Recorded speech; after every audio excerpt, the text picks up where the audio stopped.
Olá, seja bem-vinda, seja muito bem-vindo ao nosso Café Teológico de hoje, direto aqui do Convívio Cristão, no Santuário Nossa Senhora do Carmo, do nosso amigo Padre Kleina. Nosso assunto de hoje do Café Teológico é a nulidade matrimonial. Tudo que diz respeito aos códigos que falam do matrimônio e a possível nulidade dele. Vamos nos aprofundar neste assunto. Nosso convidado é o Padre Pedro Renato Carlesso, pároco da Igreja Nossa Senhora Aparecida do Seminário e também integrante como juiz do Tribunal Eclesiástico da Cúria Metropolitana de Curitiba. É um prazer revê-lo, Padre Pedro, depois de algum tempo. Como é que vai? Eu estou bem, graças a Deus. O prazer é meu reencontrá-lo para conversarmos sobre o direito canônico e sobre o Tribunal Eclesiástico Regional de primeira e de segunda instância, Tribunal de Curitiba. Perfeitamente. Uma primeira curiosidade. O amigo está aqui com dois vademecums, digamos assim, da espiritualidade cristã e do direito canônico.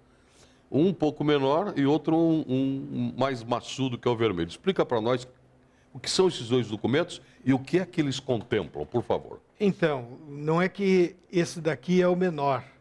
Esse daqui são 3 volumes, eu estou apenas com o volume segundo. Ah, esse aqui é um volume deles. É um volume deles. Certo. E esse daqui é todo ele em um volume apenas.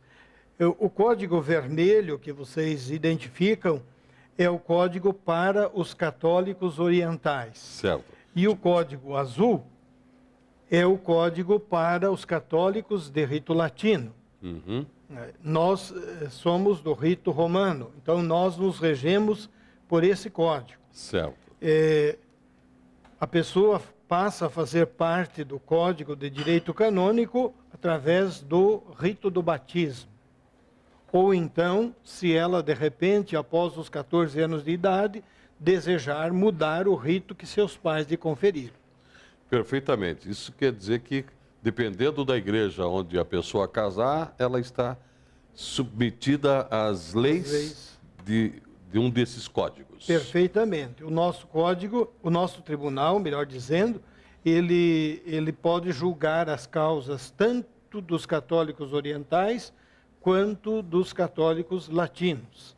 Por quê? Porque nós temos a presença da eparquia ucraíno-católica e todos eles estão sob esse rito e o nosso tribunal é competente para isso. Certo. Padre Renato, Padre Pedro Renato Carlesso, as pessoas no senso comum, na nossa igreja, e mesmo aquelas que discutem esse assunto, fazem uma confusão entre anulação e nulidade. Eu acho que era importante explicar que um casamento não pode ser anulado. É isso? É exatamente assim. Ninguém na igreja consegue anular aquilo que nasceu validamente. Então, nós não temos a possibilidade nos tribunais de anular casamentos. Certo. Que seria quase que uma espécie de divórcio católico, perfeito, entre aspas, sim, que a igreja não reconhece. Perfeito. Na igreja existe a declaração da nulidade. Declaração de nulidade. De nulidade. Isso significa dizer que os tribunais, o que é que eles fazem? Eles são acionados para descobrir se naquele determinado matrimônio existe ou não existe algum elemento que seja contemplado no Código de Direito Canônico que produza a nulidade do matrimônio. Então, aproveitando essa explicação, já no gancho da sua explicação, o que me dá condições, ou dá condições àquele que quer passar por esse processo? Quais são as condições para que um casamento seja considerado nulo?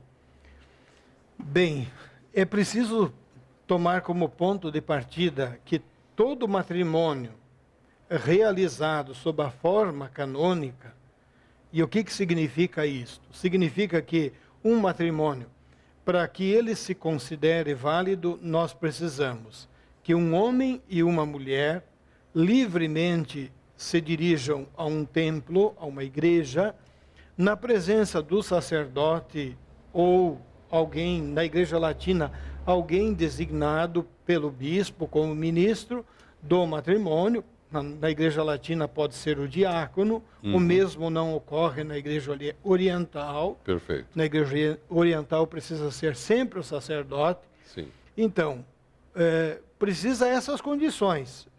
Primeiro, o casal, o sacerdote, o representante da igreja e 2 testemunhas. Ocorrendo isso, parte-se do princípio, presume-se que o matrimônio foi válido. Por quê?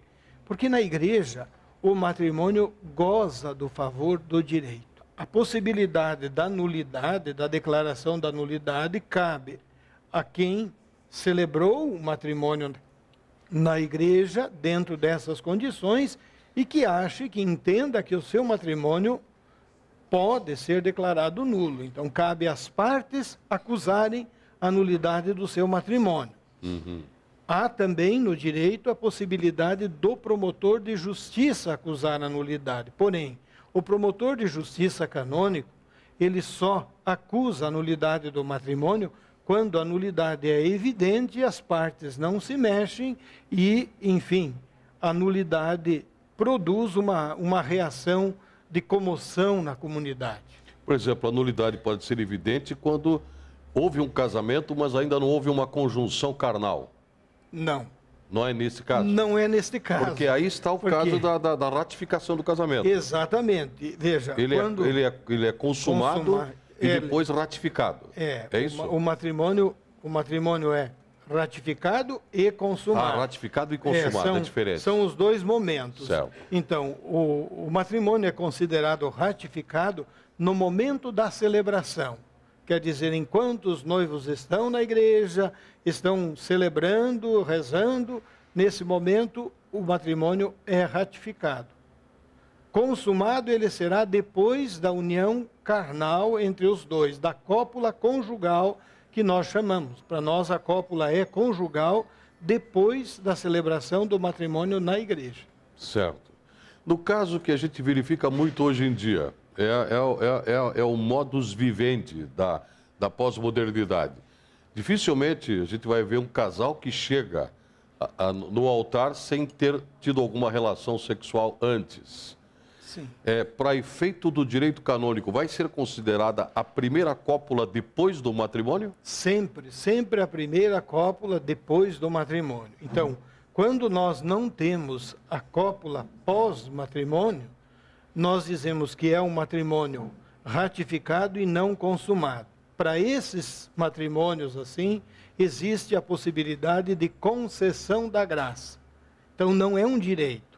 A declaração da nulidade é um direito do fiel. A concessão da graça, não. Quem concede a graça é sempre o Romano Pontífice, como o povo costuma chamar o Santo Padre, o Papa. Nós, juridicamente, chamamos de Romano Pontífice. Quando existe, por exemplo, algumas situações que a gente conhece, erro de pessoa, engano de pessoa, existem esses termos? Existe. Ou pode ser anulado por isso? O código... Pode ser considerado nulo por isso? Sim, desculpe. Sim, pode ser considerado nulo por isso um matrimônio.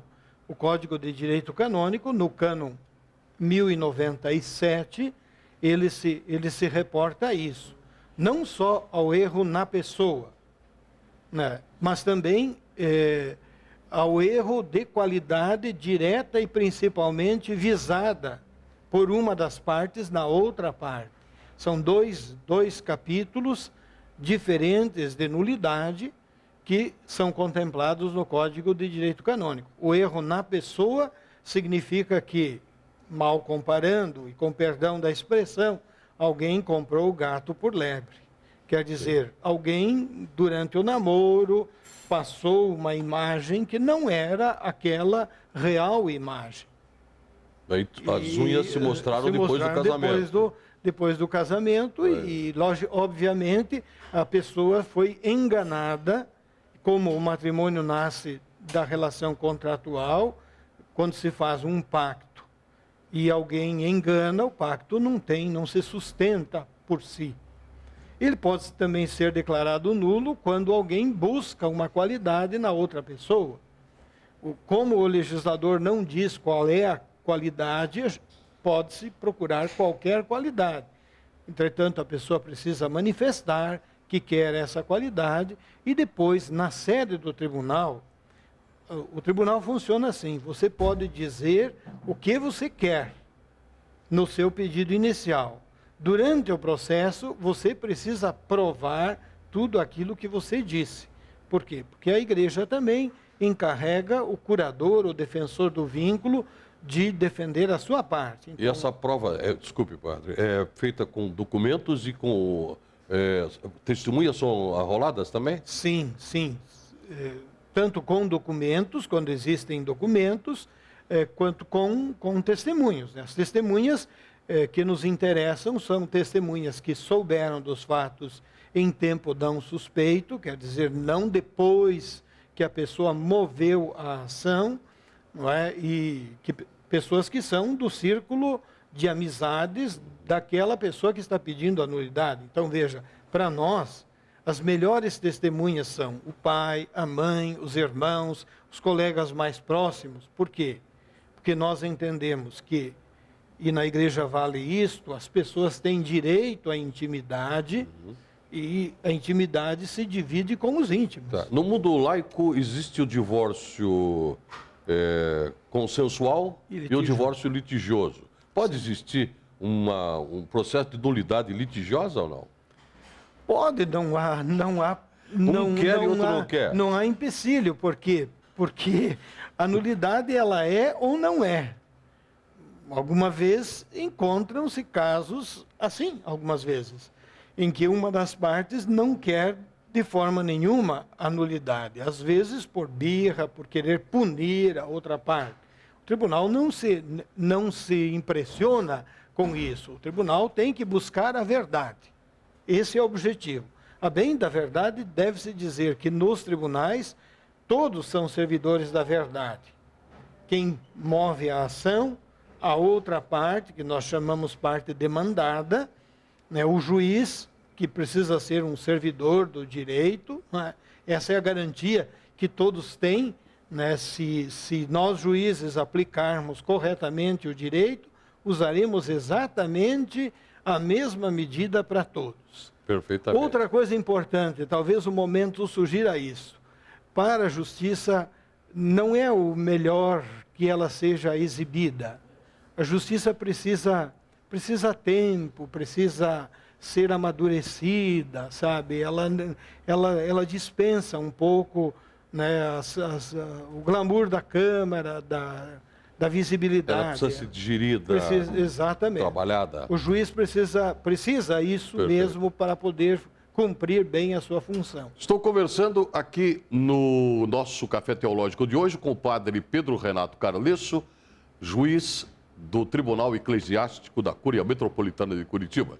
Estamos apresentando o nosso programa hoje aqui, direto do Convívio Cristão, no Santuário de Nossa Senhora do Carmo. É só o tempo de um cafezinho e a gente já volta.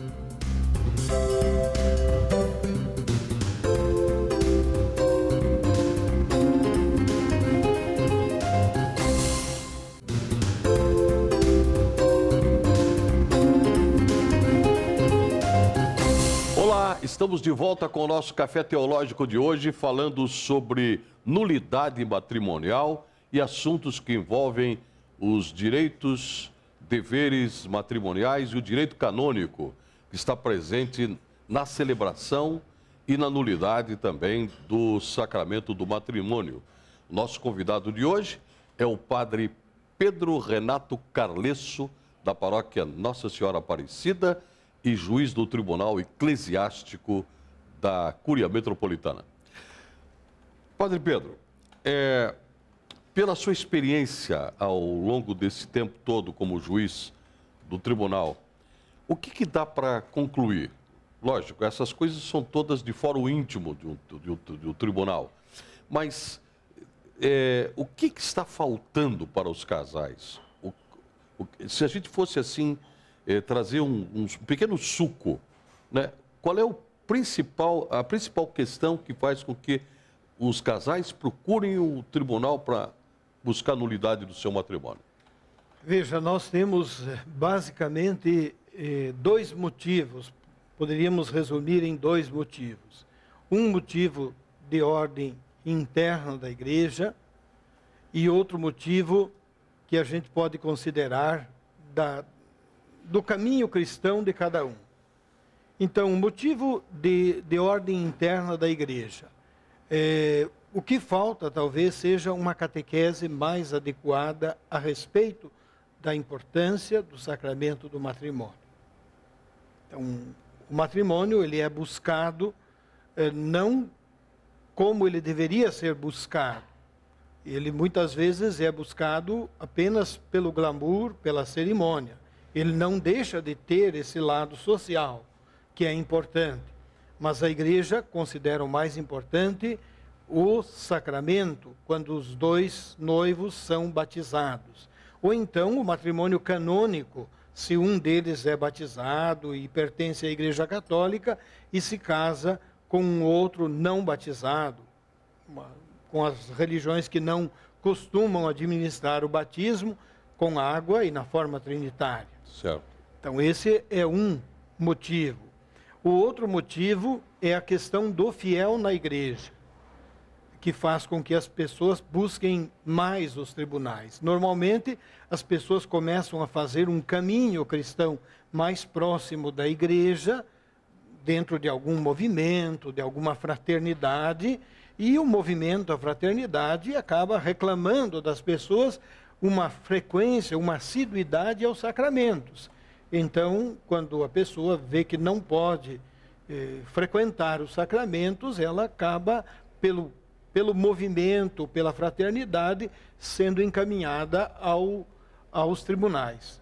Certo. Não são a maioria das pessoas que procuram os tribunais, mas os tribunais têm bastante trabalho. Uhum. É possível que um casal tenha uma história matrimonial de 20, 25, 30 anos e possa passar por um processo de nulidade por alguma razão? É perfeitamente possível. Vamos fazer um exemplo, porque o exemplo ele pode falar mais forte. Digamos que alguém tenha se casado por coação e medo grave. No nosso código é o cânon 1103 que aborda essa questão. Casou por coação dos pais, por alguma ameaça, não falamos violência, porque a violência está mais para casamentos caipiras, não é? Uhum. Mas digamos que tenha havido uma coação mais forte e a pessoa tenha se casado. Por uma questão de formação e de cultura, ela aprendeu que precisa levar adiante o vínculo. Vai ter dificuldades para levar adiante o vínculo, porque é um vínculo que ela não queria. Então ela vai toda a vida tentar botar para fora do seu caminho esse vínculo. Mas digamos que ela leve esse vínculo por 20, 30 anos.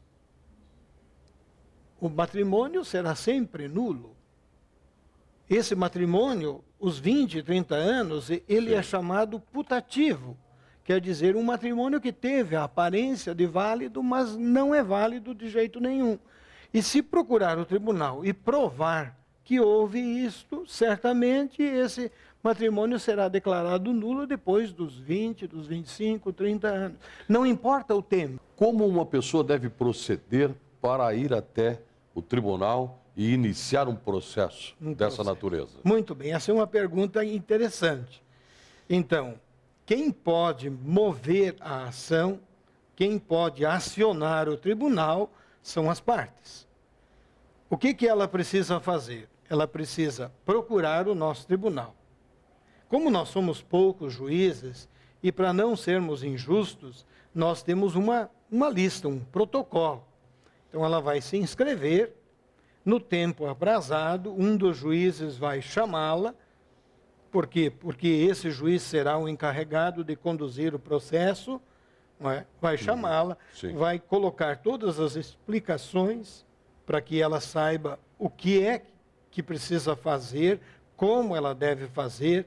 Então ela vai apresentar um pedido. Esse pedido tem que ser apresentado ou ao arcebispo de Curitiba ou ao presidente do tribunal. Não precisa colocar o nome. mas Sim. precisa colocar a quem. Sim. Depois, nesse pedido, a pessoa precisa colocar todos os seus dados. O nome, a filiação, datas, RG, CPF, endereço com CEP, telefone e tudo mais. Precisa colocar os seus dados, dizer que ela quer a declaração da nulidade do matrimônio que foi celebrado no dia tal, na paróquia tal, com quem? Com a pessoa, a outra pessoa, e colocar todos os dados da outra pessoa e o endereço bem certinho. Por quê? Porque a outra parte tem o direito de saber que se moveu uma ação e ela tem o direito de se defender. Depois ela escreve a história, como é que começou o namoro, como é que foi o noivado e como é que foi a vida conjugal, enfim, como é que isso acabou. Não é? E depois de terminado o matrimônio, se tem algum fato relevante, algumas vezes tem alguma perseguição, enfim, são coisas da vida humana. Existe hoje em dia um fenômeno bem interessante que é a questão das uniões estáveis, a união estável. Como é que a igreja vê a união estável? Veja, nós não podemos não considerá-las. Elas existem, estão aí e são um fato que acaba desafiando a nossa pastoral. Porém, para a igreja, aquilo que se reconhece é o matrimônio, não é? O casamento. Então, as uniões estáveis, elas existem. Quando é possível, cabe a quem é pastor se aproximar das pessoas e enfim, ver se há alguma possibilidade de matrimônio, se eles querem um matrimônio, certo. Isso é fundamental. A segunda união. A questão da segunda união agora, nesse momento, é uma proposta em discussão na igreja. Eu acredito que as pessoas que veem as notícias, sobretudo os sítios católicos, eles têm noticiado essa reflexão que está acontecendo para ver o que é que a igreja vai dar como resposta. Perfeito. Hoje, como as coisas estão, a segunda união é segunda união e o matrimônio é matrimônio. Perfeito. Então, nós não consideramos equivalentes. Padre Pedro, agora uma palavra não só do juiz, mas do padre também, que o senhor será e é sempre, para aqueles que pretendem casar. Para aqueles que pretendem casar, o que se pode dizer? Primeiro, se preparar bem. Eu acredito que o projeto, a proposta da igreja para o casamento não é nenhum segredo. Ela não está trancada em 7 chaves, ela é uma proposta aberta. Então, cabe a quem pretenda se casar na igreja conhecer a nossa proposta. Segundo, conhecer a outra parte. Porque, se não conhecer bem a outra parte, é uma etapa queimada. E depois ela vai fazer falta no dia a dia da vida conjugal. Então, se a pessoa conhecer a proposta da igreja, depois fizer esse juízo de valor, avaliar os prós e os contras. Eu posso, não posso assumir tudo isso com o fulano, com a fulana? Isso é o fundamental. A igreja precisa, na sua missão evangelizadora, na sua tarefa pastoral, conduzir os noivos a isto. Perfeito. Mostrar a eles a nossa proposta de matrimônio conjugal e fazê-los avaliar prós e contras, porque eu tenho que assumir isto com uma pessoa de carne e osso. Perfeito. Que tem qualidades e que tem defeitos. E é para sempre. É verdade. Nós terminamos aqui o nosso Café Teológico de hoje, que falou um pouco, o assunto é muito profundo, a gente tentou tocar em alguns pontos importantes da questão do matrimônio, do sacramento do matrimônio e da questão da nulidade matrimonial. Muito obrigado, Padre Pedro Renato Carlesso, por ter vindo até o nosso programa, participado do Café Teológico. Um grande abraço e até uma próxima oportunidade. Eu agradeço a oportunidade e me coloco assim à disposição, dentro do tempo que tenho, para outras vezes que queira conversar mais algumas coisas a esse propósito. Perfeitamente. Um grande abraço para você que nos acompanhou. e até o nosso próximo Café Teológico. Até lá.